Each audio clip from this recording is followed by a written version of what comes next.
नमस्कार दोस्तों।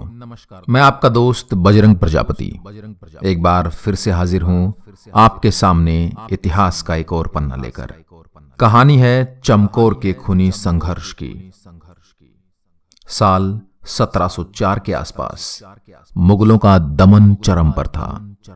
वह जबरन लोगों का धर्म परिवर्तन कराने में लगे हुए थे। सिखों के 10वें गुरु गोविंद सिंह ने इसका विरोध किया था। बागी होकर उन्होंने मुगल सेना के खिलाफ मोर्चा खोल रखा था। लाख जतन के बाद भी मुगल उन पर अपना सिकंजा कस नहीं पाए थे।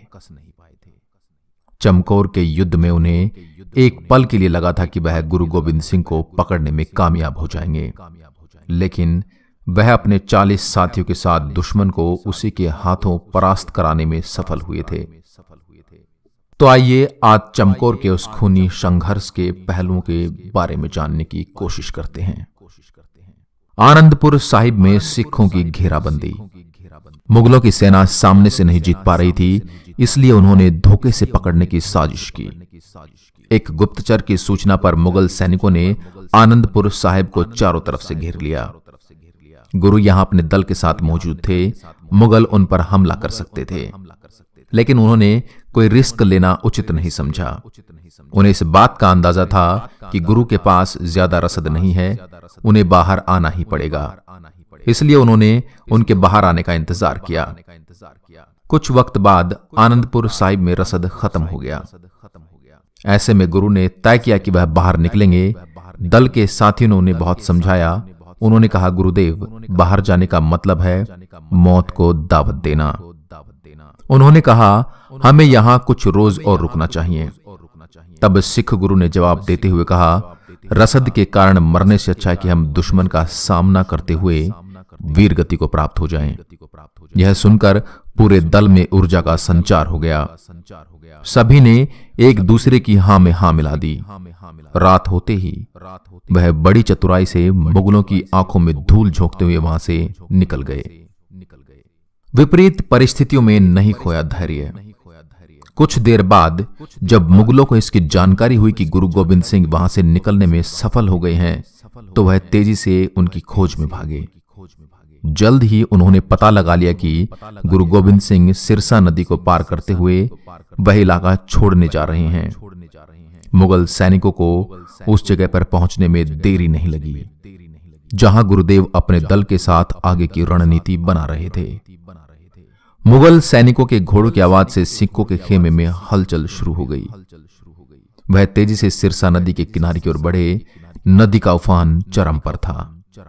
पानी की लहरें बहुत तेज थी। उसे पार करना नामुमकिन सा था, लेकिन सिखों ने अपना धैर्य नहीं खोया। गुरु गोविंद सिंह ने अपने साथियों से कहा, हमें साहस से काम लेना चाहिए। हम इस नदी को पार कर लेंगे। उन्होंने अपने दल को 2 भागों में बांट दिया। पहले दल में वह लोग थे जो युद्ध कला में दक्ष थे। दूसरे दल में उन लोगों को रखा गया जो आसानी से नदी पार कर सकते थे।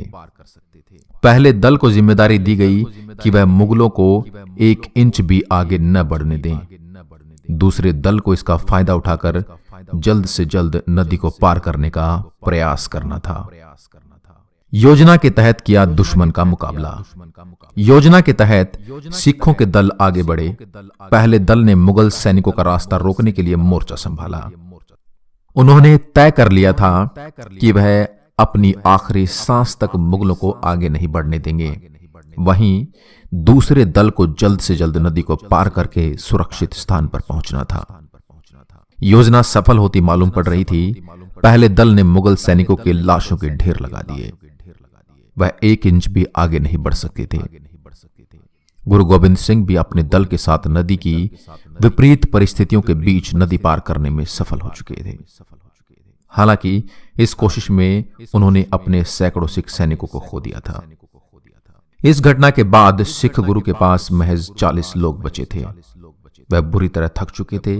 वह किसी सुरक्षित जगह पर पहुंचकर आराम करना चाहते थे। कुछ ही देर में वह चमकौर के बगीचे में जा पहुंचे। यह जगह उन्हें सुरक्षित लगी। यहां रुकने की आम सहमति भी बन गई। यहाँ के स्थानीय लोगों ने इसमें उनकी मदद की। यहाँ मौजूद कच्ची हवेली में गुरुदेव को रुकने के लिए कहा गया। चूंकि वह हवेली एक ऊंचे टीले पर बनी हुई थी, इसलिए दुश्मन का सामना करना यहां से आसान था। चमकौर में बनाई मुकाबले की योजना। कुछ देर आराम करने के बाद उन्होंने आगे की योजना बनाई। वह जानते थे कि मुगल सैनिक किसी भी कीमत पर उन तक पहुंचना चाहेंगे। दुश्मन को हल्के में न लेते हुए उन्होंने अपने 40 साथियों को छोटे छोटे ग्रुपों में बांट दिया।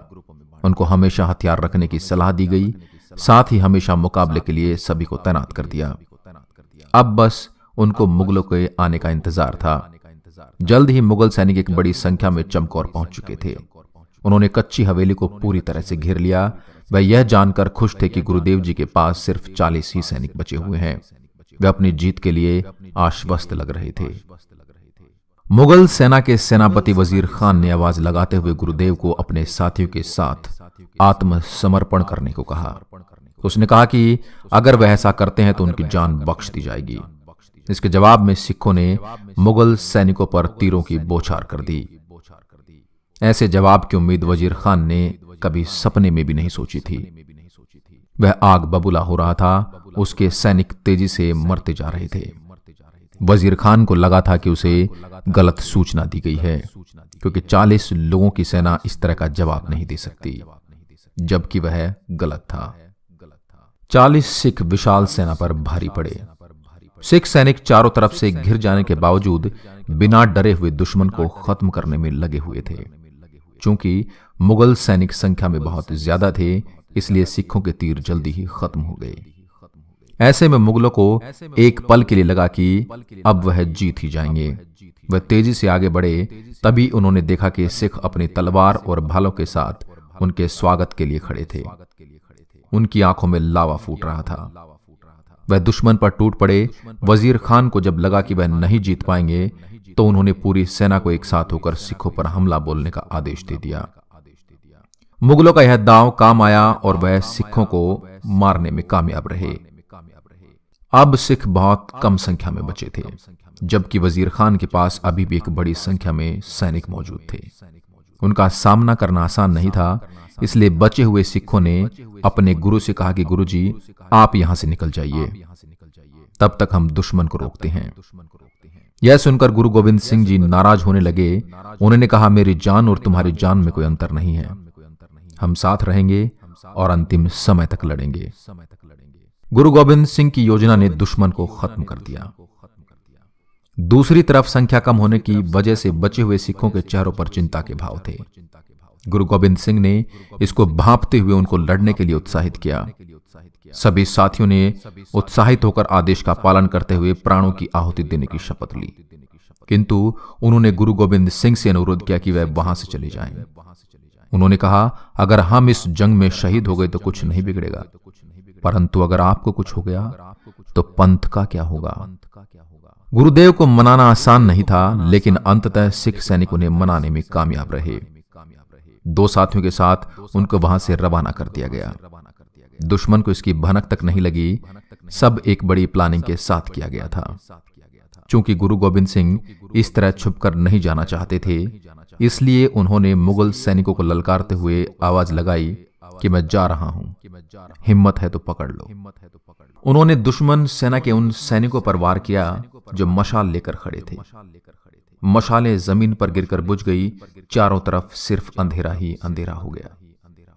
सिख गुरु को पकड़ने की होड़ लगी तो दुश्मन सेना अंधेरे में आपस में ही लड़ बैठी। इस प्रकार दुश्मन की सेना आपस में टकराकर खत्म हो गई। अगली सुबह जब वजीर खान ने यह नजारा देखा तो उसने अपना सिर पकड़ लिया। एक तरफ उसकी सेना खत्म हो चुकी थी, दूसरी तरफ वह गुरु गोविंद सिंह को पकड़ने में नाकाम हो चुका था। तो दोस्तों, ये थी कहानी चमकौर के खूनी संघर्ष की। ऐसी ही अन्य वीर गाथाओं के लिए आप हमारे चैनल को लाइक करें, शेयर करें, सब्सक्राइब करें और अपने सुझाव हमें कमेंट बॉक्स में जरूर दें। जय हिंद, जय भारत।